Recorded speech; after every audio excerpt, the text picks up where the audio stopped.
Welcome to Press Start, How to Become a Game Developer. I am Ardisasmita, CEO of Asosiasi and Vice President of Indonesia Game Association will be your host for this episode.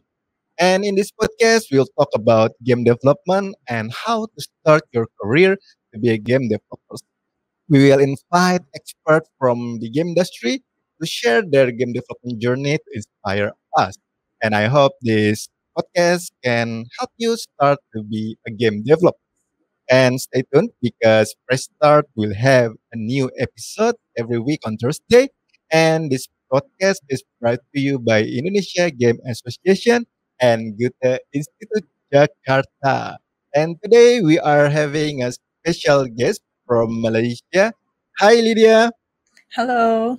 Am I correct? You're now in Malaysia, right? Yes, I am in Malaysia. Great, great. So, in what city are you right now? Sorry? In what city are you right now? I'm based in Kuala Lumpur right now, so the capital. But my hometown is up north. Oh, okay. And how's the situation, like the pandemic situation in Malaysia? I would like to be a bit optimistic and say that it's getting better. Our vaccination rates have gone up, so I would just say that it is slightly better. Yeah, I think it's the same with Indonesia right now. Yeah. All right, all right. Lydia, before we start, maybe there's someone in our audience who haven't known you. Could you give us some quick introduction about where are you working now and what's your role in the game industry? Yep. So hi, I'm Lydia from Malaysia, and I'm currently a narrative designer and writer for Metronomik. So I've joined Metronomik just for a while, and I've been in the industry for much longer. Other studios I've been in are Kurechi. So my journey has been a bit interesting, I would say, because I didn't plan on joining the game industry, even when I graduated high school, and even the journey till now, because Metronomic's working on console games. I started with browser games. Oh, that's interesting. I think we are going to talk about that absolutely. So we want to know how you jump into the industry. But before that, every guest in Press Start, we usually give some quick question, like trivial question. So don't worry, there's there's no wrong or right. It's only a trivial question, but maybe it's gonna help the audience know a little bit more about you. Okay, are you ready? Yep, let's go. All the question is very, very easy. The first question, can you remember what is the first game that you ever played? First game might be Tetris. Oh, you played Tetris in Nintendo or in like game? What is it called? The Game Watch? Yeah, unfortunately I don't think it was a legit Game Boy. So I don't know if anyone might be familiar. Like there were a lot of knockoff like little video game devices. I think I played in one of the non-official Game Boy ones. I know. We also have it in Indonesia back then. Is it the same? The one when you make a mistake and the game will curse you? Or not? No cursing, I think, but it will like shut down. It's like immediate game over, and just the usual black and white. Really sad to say, ancient, I guess. That's true. All right. Okay, so Tetris is your first game, and what is the last game that you played, that you recently played? I actually play a lot of mobile games nowadays. So I was just playing one called Alchemy Stars. So like I have this love-hate relationship with gacha games. So I know gacha games get a lot of bad rep, but unfortunately I am playing a lot of them. Okay, nice. Yep. Do you play Genshin Impact? No, actually, surprisingly, I thought I would get in as well, but due to work and a lot of other stuff, I try to sort of curate the games that I would have to commit to daily. Nice. All right. By the way, your role right now is a narrative designer. Do you have Mm. any game that you look up like this is like the most memorable game with a good narrative design? Yes, might be a bit old, but Hmm? actually, on top of my list, Diablo, the first Diablo, and even Oh, Warcraft 3, I feel made like a huge impression on me because maybe I played it when I was young, but the mm, mm. mood, everything was just tied so well. Even though I was playing a game, it felt, it was so immersive, and I thought that Yes. was really, really good. Like I still remember it now, and I still remember how I would get so scared. And I think that it's just really good for a game. Wow, that's interesting. That's Mm, interesting. Okay. mm, Next question. mm, What subject that you mm, learned from school back then that you think mm. is useful in your career in the game industry? Hmm. Let me think for a bit. I guess since I'm a narrative designer now and I write Mhm. a lot, so all the language classes were Language. because in Malaysia, I'm not sure if it's the same in Indonesia. Mhm. We have three language classes that are compulsory for Three. my school. Yeah, Okay. because I went to Chinese school, so we had Chinese, we had Bahasa Mm. Malaysia, then we had Mhm. English. Yeah, so there were three Oh. language classes every year for us.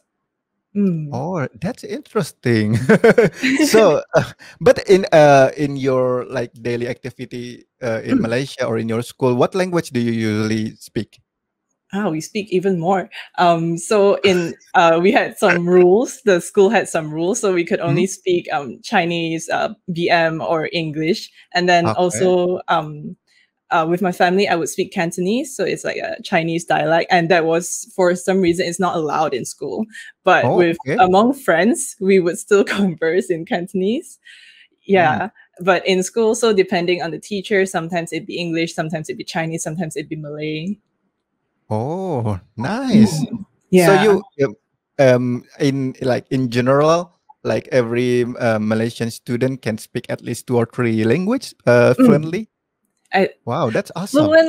fluently might be debatable, but just like just everyday life, at least Mhm. two languages over here. I Yeah, which see. I think really like when I think back about it now, Mhm. really played a huge part in how my career is now as well. Yes, yes. Especially because most of you have like the ability to speak English, right? So it's like Mm. the international language, and with that you can easily like work with anyone in global industry. Yes, it definitely helps a lot. Yes, because Mm. like in Indonesia, not many can speak English. So even Mm. understand English, I think, yeah, that's an advantage because you being taught in the school, yeah, English. Yes, yes. Yes, yes. All right, Mm. that's awesome. Okay, last question, Lydia. What Yes. do you miss the most because of this pandemic situation? And it's gonna be the first thing that I'm gonna do when this pandemic end. Hmm. I That actually is a hard question for me because I actually like staying at home. So, Oh, it's the same. oh yeah, so I don't know. Maybe I think maybe a lot of gamers or creative people can relate that we like being at home. Although yeah, I do want to go up, but maybe I'm so used to being at home, I can't think of what I want to do. But what about you? Like, are you planning to do anything immediately after you can go out again? Yeah, I've been wanting to traveling again. Yes. Yeah, I like to Yeah. travel, even though I don't like meeting. I don't like to meeting with people with like for a meeting for work purpose, but I like Yeah. traveling. So yeah, Mm, that's the one thing that I really miss. that's I miss true. also game events. Like in Malaysia, Yes. there's Level Up KL, right? Yes. Yes. And even I think Singapore has a few. Like my Mm, first game events were actually in Singapore because even back then Level Up KL wasn't present yet. Yeah, I do miss those. mm, mm. Mm. And I think this year there are gonna be Gamescom Asia in Singapore, right? Yes. The first, and I don't know if we can come to that even yet. I think it's in October. Yeah. Yeah. Yes. We're still Anyway, excited. Mm. thank you, Lydia, for the answer. So the listener and the audience can a little bit know more about you, especially when you mentioned Tetris, your first game. I think that's a tricky question because everybody can guess. We are old. We played Yes, that game definitely. first. Mm, All right. So, okay, in this podcast, we would like to talk about your journey into mm, the game industry. Maybe most of our audience is new or just want to start to jump into the industry, mm, and maybe your story can also help them decide it, like how do I start. So for starters, I think you also mentioned it before, you didn't plan to be a game developer first, yep, right? So the yep. first question is, when was the first time that you have like, I'm gonna be a game developers, and what's the trigger? Mm, mm. So I guess a bit of a long story, but I'll try to sum it up. Back when I graduated, I was choosing between translation or Mm, graphic design. So after thinking about it for a long time, I decided to go to a creative college. So and ended up majoring in multimedia because mm, honestly, at that point, even then, after I wanted to do like design, I said I wanted to do design. I still wasn't mm, very sure which part of design I would end up in. So multimedia was sort of like casting a wide net because multimedia, you had video, you had graphics. So with graphic, you could go into yeah. advertising, web design then. And then, but what stood out to me the most during, Mhm. my course was interactive design. So, Interactive design. mm, and back then, like as I Mhm, mentioned, Tetris, it's quite, I'm quite old. And back then, we didn't have game development courses, and game development mm, courses weren't even a huge thing. I don't think there was any back then when I was mhm, enrolling. Never mm, crossed my mind. But we were fortunate enough to have like just one class of it for I think 2 semesters. We had game design classes, and that oh. really opened up my eyes to see games as a media that is more than just. Back then there was a lot of stereotype about games. Games, when Mm, you're gaming, it's a hobby, it's yeah. not a career. There's nothing good. But actually going through the process of analyzing games, coming up with games, we had to program a game ourselves. So the whole process of that, Ooh. yeah, was really enlightening, and it just felt like there was a lot of freedom to do a lot of things. Mm, And yeah, and that was just, it made a huge impression. And even at the point, despite the impression, after graduating, I actually joined an agency, advertising mhm. agency, Oh, okay. and yeah, and slaved away like all other agency people did.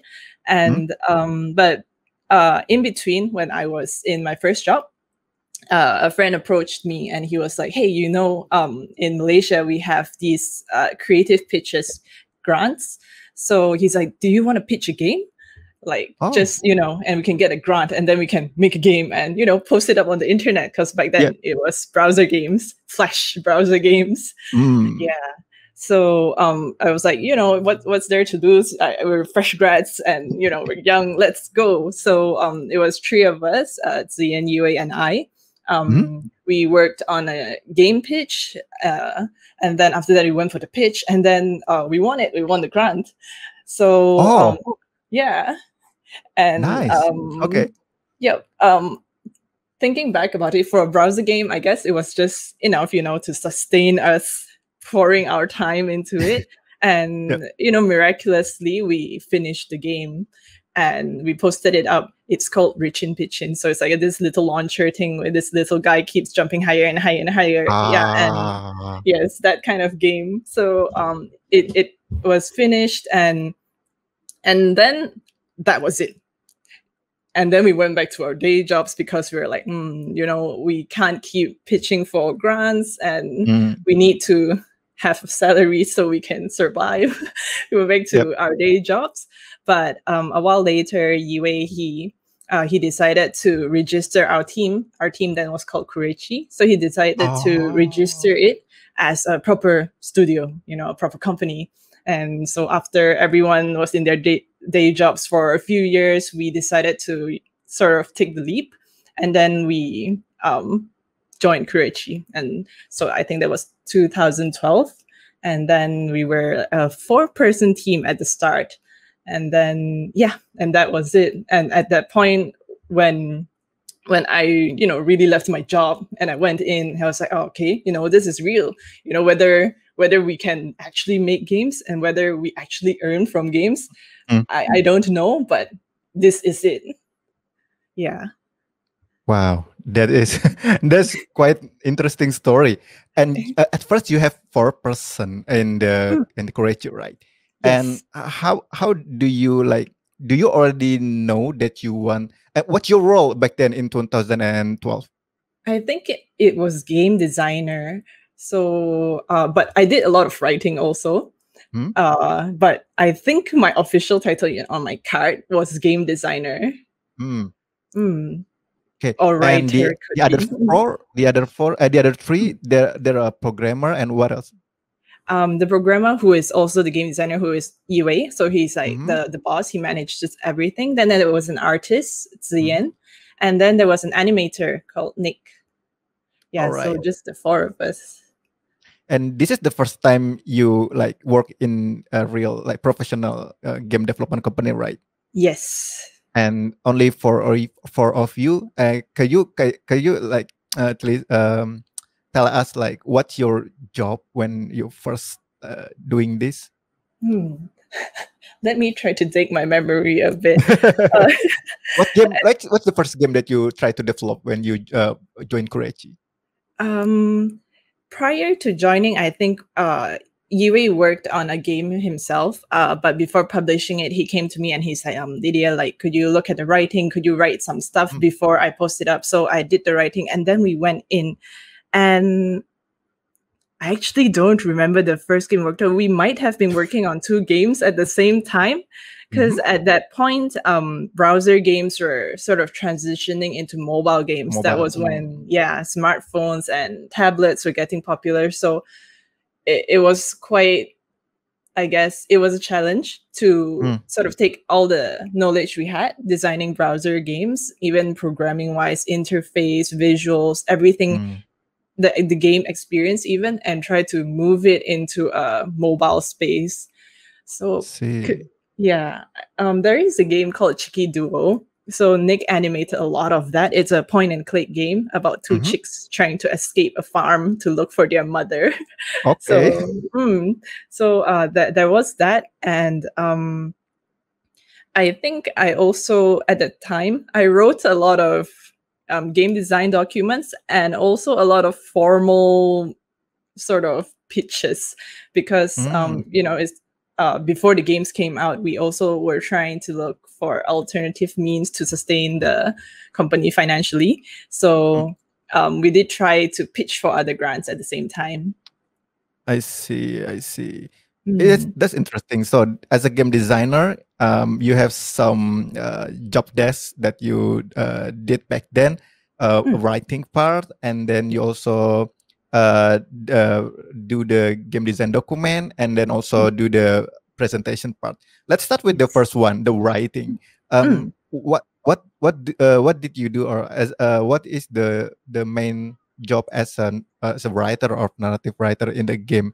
I mean, like, do you write the dialogue? Do you write the story, or what kind of writing did you do?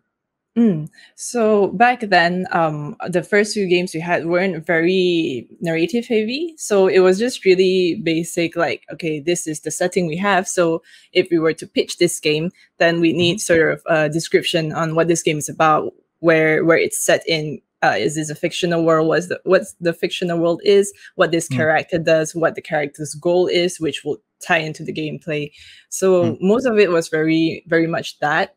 And then, even though I mentioned Shikidu just now, it was actually a game without a lot of text going on. It was mm. very self-explanatory. So even for that game, the most I wrote were like the achievements. So like the Ah, achievement name and descriptions. And then for some other games where I could delve a bit more into story, then it would be like little paragraphs of the story of what happened in that level.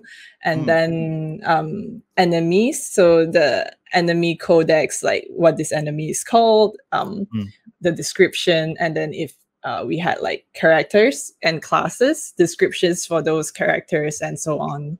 Mm. Oh, that's interesting.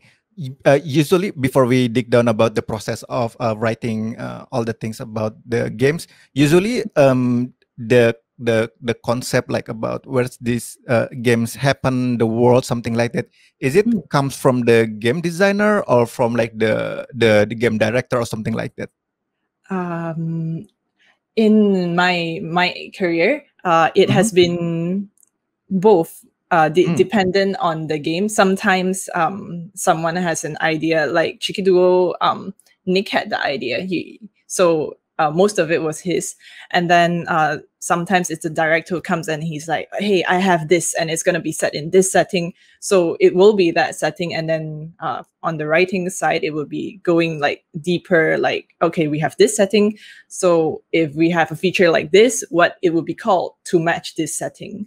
And then sometimes we have a gameplay, and then it's like, okay, we have these mechanics, and they're just these mechanics for now. So do you have any ideas, what it could be, what kind of story could match these mechanics?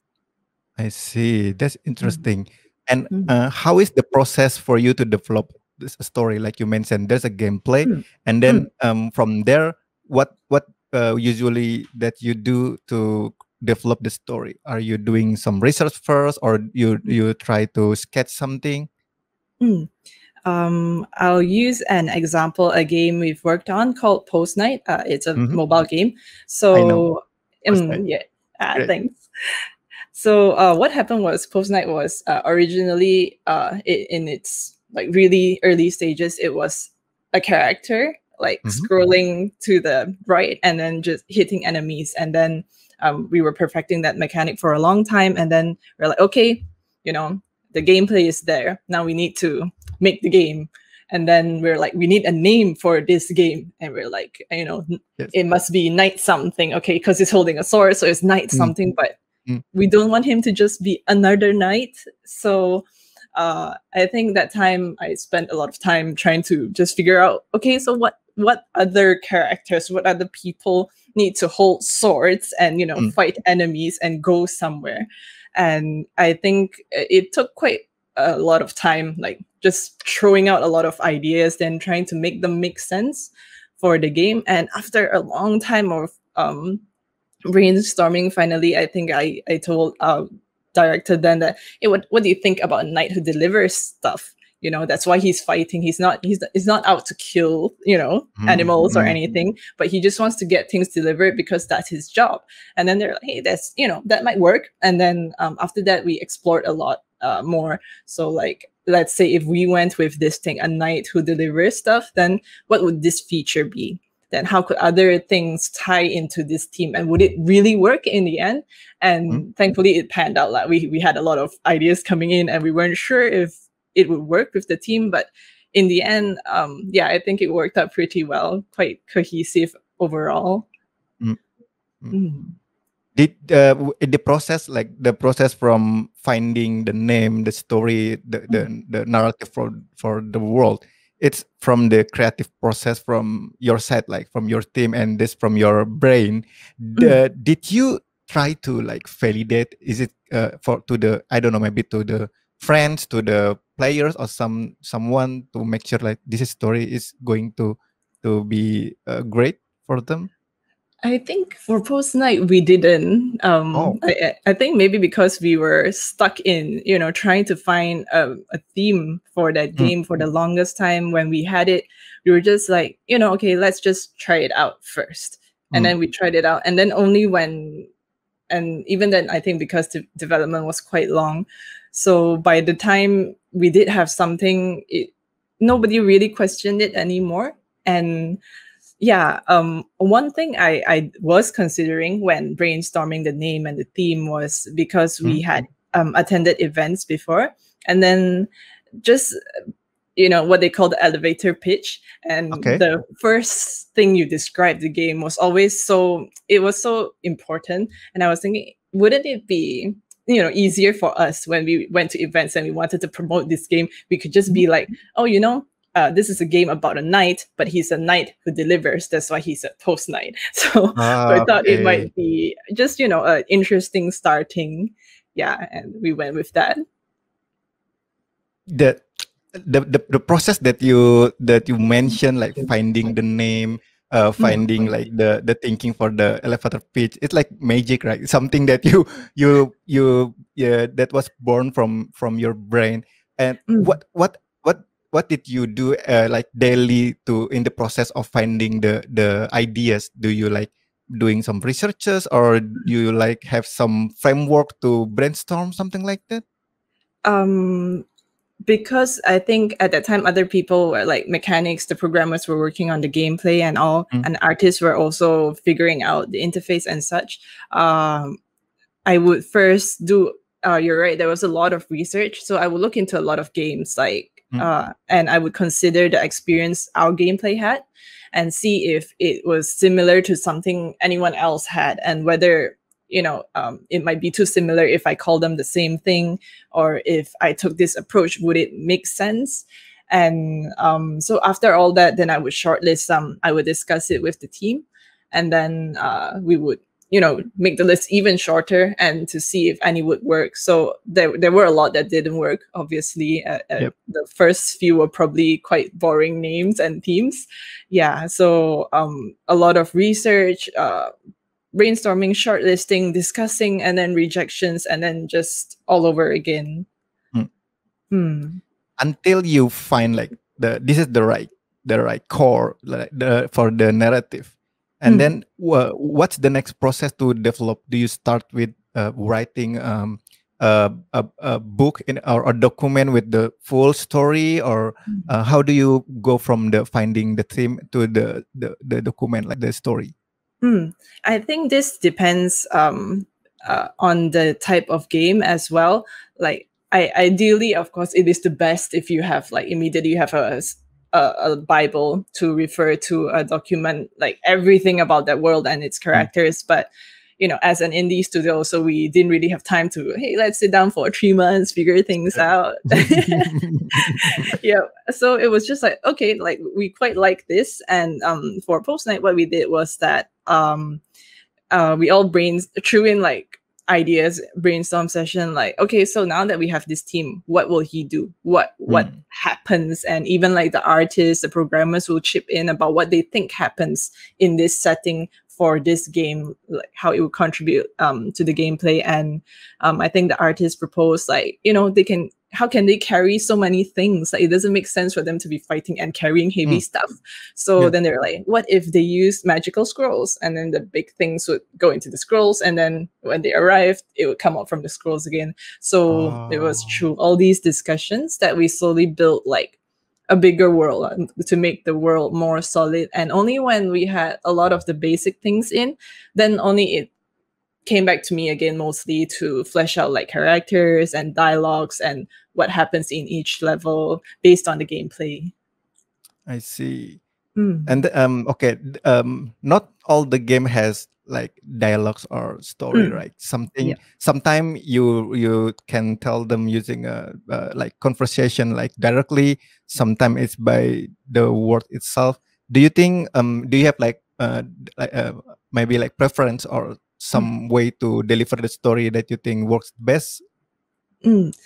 uh Back then, especially when I first started writing, like that didn't cross my mind much. And Mm, because I just love writing, so I was just like, let me write everything I can write. And then I okay. started realizing that it's tedious for players. Even when I play games, I don't want to read like 5 lines of really long dialogue all the time. Mm, So it became learning how to make things more purposeful. Like, if this scene, does it really need that much dialogue? If it's just a short thing, but if it's introducing a feature, maybe introducing a character, and the player really needs to get what this is, then yes, maybe it could be a bit longer. But how to really make it work? Like, is it all through dialogue? And usually the answer is no. yep. So like for narrative design, I think it's very important to balance the gameplay and writing. So how the gameplay helps to tell the story, and how the story would help to communicate what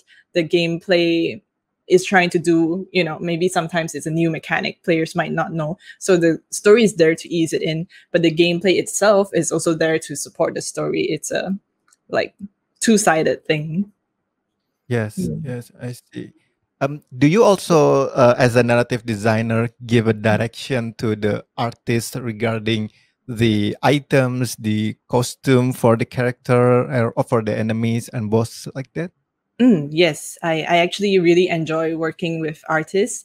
For one of our games called Tiny Guardians, after we Mhm, had the setting laid out, mhm. I worked with the artist to come up with the enemies. So because I knew the world and we sort of mapped out, okay, these few levels are gonna look like this because we're gonna introduce these kind of mechanics. And so after knowing that, I would give suggestions to the artist, like, could we try maybe having this kind of enemies? So, and of course, with input from the gameplay as well. So, like, the game designer would say, okay, this enemy slows.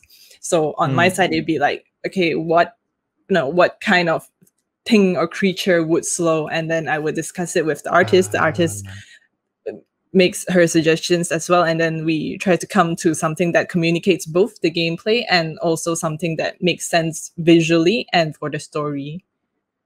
I see, I see. So the process is like there's mechanic first, like the enemy is slow or big, or maybe can shoot projectiles, something like that, Mm, and then they went to you to wrap it with the soul, like what kind mm. of things that do this, and then you brief it to the artist to create the character. Is that the normal process usually? I guess I wouldn't call it normal because sometimes it does go the other way around. Oh I yeah. guess that's it's the joy of working in a team. Sometimes somebody thinks of something, the artist might be like, hey, I kind of want to draw something like this. Would it work in terms of the story, or Mm, can we have an interesting mechanic to go with it?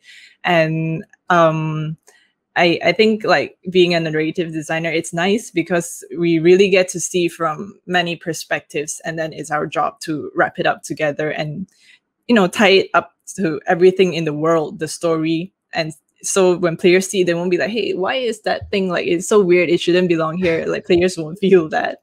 Yeah. I see. Um, did you also consider, like, when you try to build something inside the narrative, did you also consider from the business side? I mean, like, is this something that trendy or something like something that I don't know, maybe you researched it before this, like maybe you pick like top theme that is popular right now. For example, hey, right now there's a trend in the in zombie genre. Let's make something about zombies so we can touch to many audience and generate more money. Is it something that also there in the creative process, like think of the business side, or there's Mm. you don't think about the business side and when you build the narrative?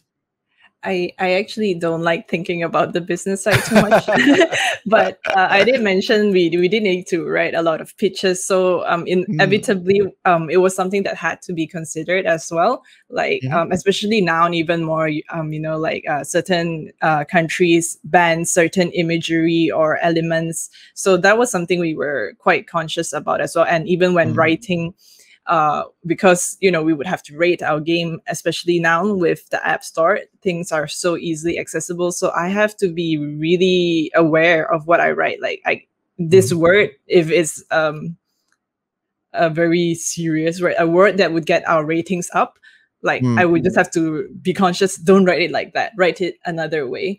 I want to have a story go this way, maybe consider it go another way instead.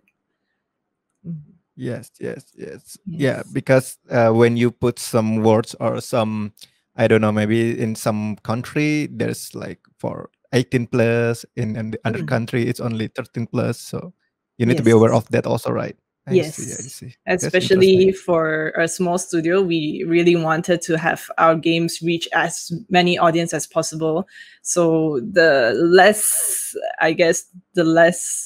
mature themes or words were, then the better it is. So, more people can play our games. Mm. When you Mhm. writing the story, are you start with English or you start with Malaysian?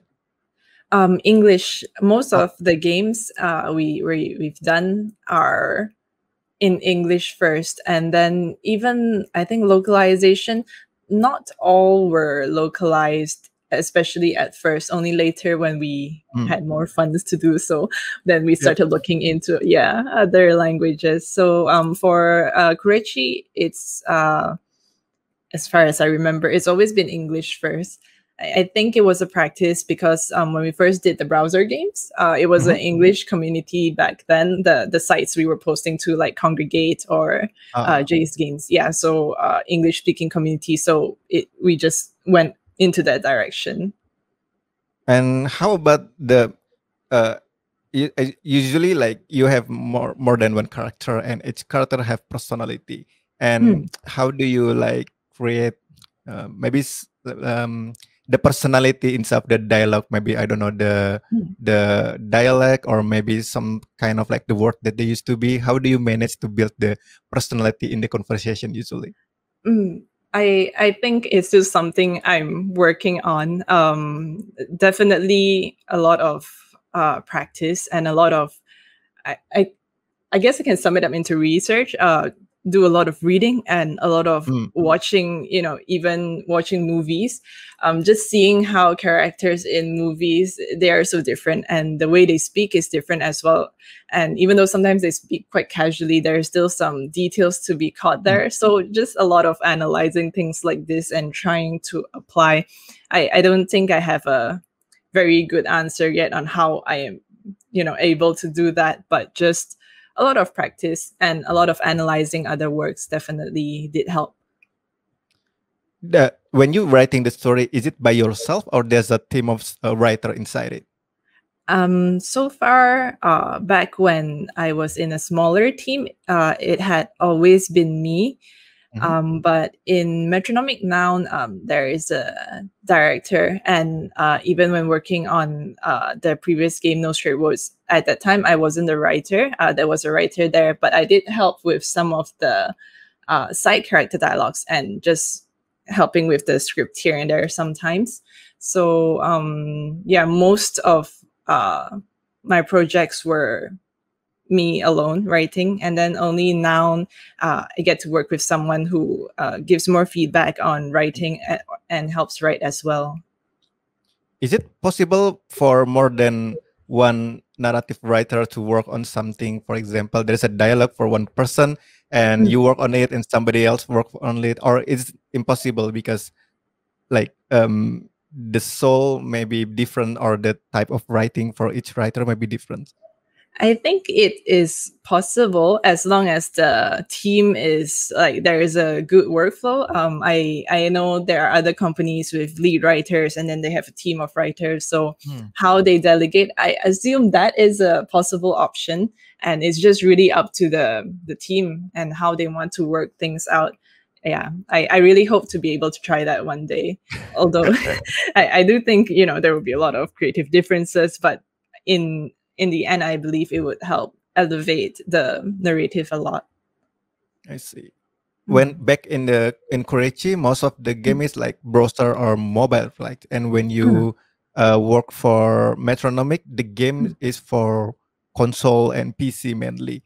Is there Yes. any kind of like difference or difficulties transitioning from mobile building the narrative into the PC console world? I think in the end, it still boiled down to the type of game more. Because Mm, on mobile, there are, but at the time, we weren't making like really long session kind of RPGs. It was short session games. mm, So writing for short session games versus writing for, an action adventure RPG, the attention span of the players versus where they might stop playing the game was something that I kept in mind. Like, so if it's a mobile game with a short session, I try not to make this story very deep, or you need to remember something from like a ton of chapters ago and only to make sense now. So everything was a bit lighter and dialogues are a bit snappier versus mm. now when we're working on longer games, like longer session games, I can really sit down and plot a whole long story out and really set things up to review later. and so on. Oh, that's Mm. interesting. So in your last work, Not Straight Road, Mm. how is the process in building the narrative? I joined a bit later, like so. No Straight Road started production before I joined, and then Wow. there was already a writer on board. So a lot of the things at that time had already been set, and when I was in, it was just sometimes helping to review the scripts, and then at the end, it was mostly writing the other kind of texts that uh, are not the story. So Mm, um, equipment descriptions or UI text or so like side character dialogues. I wrote a lot of the side character dialogues and some of the separate features. So for No Straight Roads, I would say because before I joined, the team already had a really good idea of where they wanted the story to go. So mm, in a way, it was I would say a bit easier because there was a vision and a goal. Yeah, mm. and then I could just base off that and write everything else. Is it Mm. hard to like adapt for something that already there? And I mean, like, is this is something like brief, right? This is the game, Mm. and you need to make the dialogue for this character. I mean, is it hard for you to try to branch from the core world narrative? Mm, definitely, if there's already, something present, you have to really know what that is before you can Mm, write other things. If not, then the tone will be very different. So I did spend a lot of time like just trying to understand what the world is, and then how the writer then he was writing, how did he write mm, these characters, how do they speak, do they have a certain tick, and then also because for No Straight Roads, they wanted, some Manglish here and there. So to have mm. more, representation for how Malaysian language is. So that Yep. was another thing to consider when writing the Ah, dialogues for that. Definitely not easy, but I think it's a good challenge in any narrative designer's work to just have an existing world, existing lore, and then understanding it and seeing what you can do with it. Mhm.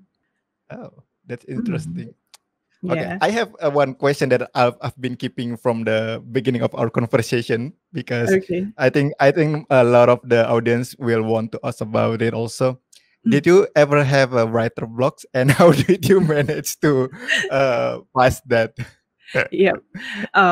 Definitely a lot of writers' blocks, but I think the thing is, especially in the game industry, there's a thing called the deadline as well. So that for me, that is always very helpful. Like, okay, I have no ideas, but I have to give something by this date. So Mm, I have to just keep trying, like, continue to do research. And it always helps to have someone to bounce ideas with.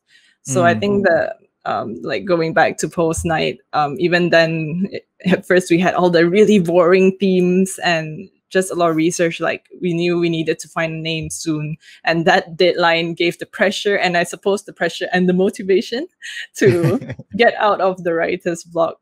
Yeah. I see. Mm. Do you have some kind of like the ritual? I mean, like, oh, I'm stuck. Maybe it's time for me to, like, I don't know, brew Mm. some tea or do some meditation or what?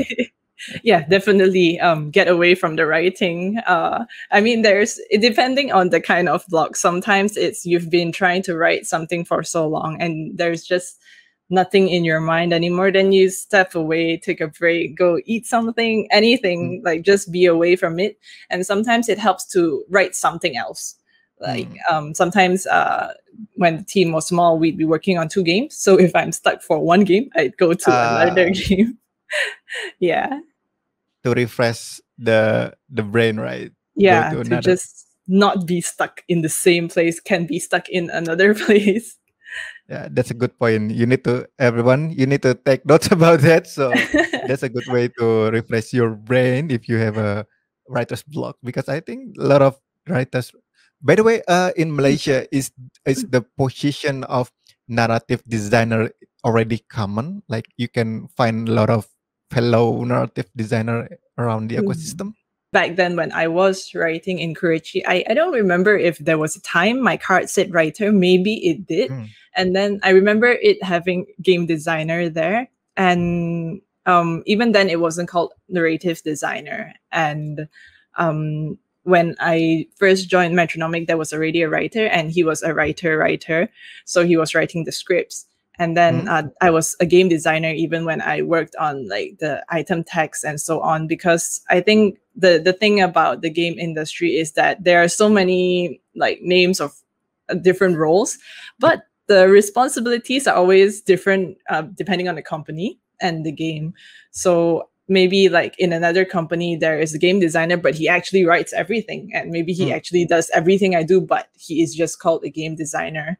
mm, And maybe somewhere else they might not even have a certain position, but they are doing all the writing anyway. mm, Yeah. And I think I only know a handful of writers in the game industry locally, and some companies still, depending on the type of games, don't have writers, because like I mentioned, game designers could do it as well, or mm, just anyone else in the team who could write. And depending on the narrative, maybe it's just a really light narrative. So as long as item descriptions are there, the uh, tutorial is there, then yeah, that's enough for them. Yeah, so definitely, I guess I wish it would be more common here. yeah, yes. Mm. Do you think the skills that needed to be a game narrative designer Mm. is the same with like for example writer for movies for a book? Do you think they can easily make a story for game based in books or movies? Mm. Um, I wouldn't say it would be super easy. It's definitely an advantage, because you're Mm, already writing, then you're just writing for a different medium. mhm, And I think the best thing about narrative design is that, the best thing, or a challenge for people who aren't have not written for games and are coming in, is that knowing game design, knowing how a game is, how gameplay mechanics are, those are definitely a huge help when you are planning out your narrative, because unlike movies, it's not always linear. Like, okay. yes, we have so many games with branch narratives, what happens when this happens. So having known that, it definitely helps a lot more when you're writing as a narrative designer, even if it's a bit of a linear story, just how to introduce certain things to players in the game, like just the Mm, different environment that it's in a game. But yes, definitely having helped, having written before, especially stories, would definitely help it as a narrative designer. I see, I see. Because like uh there's already like movies and books is more mature industry and maybe they have Mm. more writers, right? So Mm. I don't know if like the skill is already enough for them to jump to the game Mm. industry or they need to learn anything more. I think yes, they can. I would encourage them to jump, because everything else they can learn it from the team as well. Learn it from the game designer, the artist, and even I believe making a game is the best way to learn how to make a game. So if Mm, you have a team that is already making a game, just being there, working with them, is probably the best way to learn. I see. That's Mm. interesting. Um, by the way, Lydia, Mm. we Yes. almost run up of times, but I Oh. still have a lot of question in my list. So okay. So I think this is gonna be our last question. Do okay.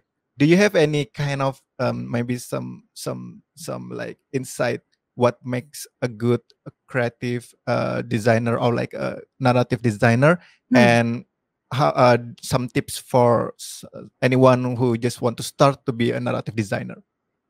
I would say to, if you like writing, if you like telling stories, honestly, go for it. Don't be scared, because when I started writing for games, I didn't go in thinking, I'm going to write really great stories or anything like that. I just wanted to write, and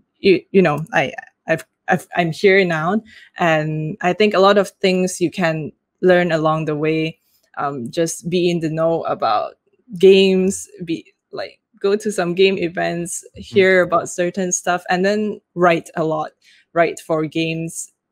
There are a lot of game writers communities out there, so can always join them to see what's going on, what people do, and how to get into company as a writer.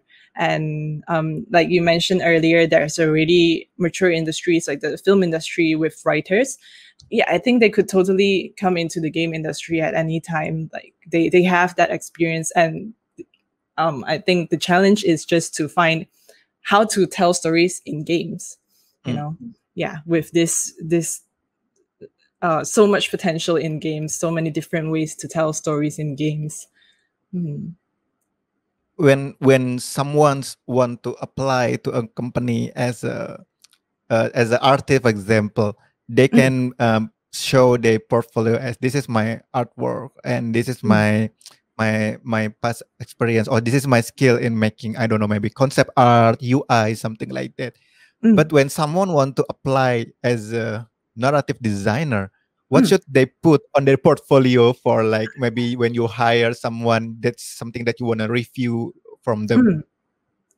Mm. So there's they can always be broken down into many things. Like if you've written anything before, just like short stories or even scripts, definitely include that. And then for certain companies, they might ask for things like dialogues, or even for certain games, we have this term called barks. So maybe for games like League of Legends, and then you click on the character, or you the character executes a move, and then they say something. So those things, sometimes people want to see them in portfolios to know, Mm, because sometimes it's not about how you can write a long story, but also how you can capture a character's personality in short lines. So barks like mm, that are also good samples. Any type of writing samples is good. You can split them into like the shorter ones, the longer ones. Some companies are more specific, some companies are not, but just have them ready if you've written anything that you're proud of, or even if you're not proud of, as long as you think it's good, put it in. And depending on the nature of the game, maybe sometimes they need something different. You'll never know, so just prepare what you have written. And yeah. all right, all right. So that's it, everyone. For you that who interested to be a narrative designer, our story with Lydia today really opened our eyes regarding the roles and the opportunity inside of the game production. Okay, thank you very much, Lydia, for your time. It was really nice talking to you.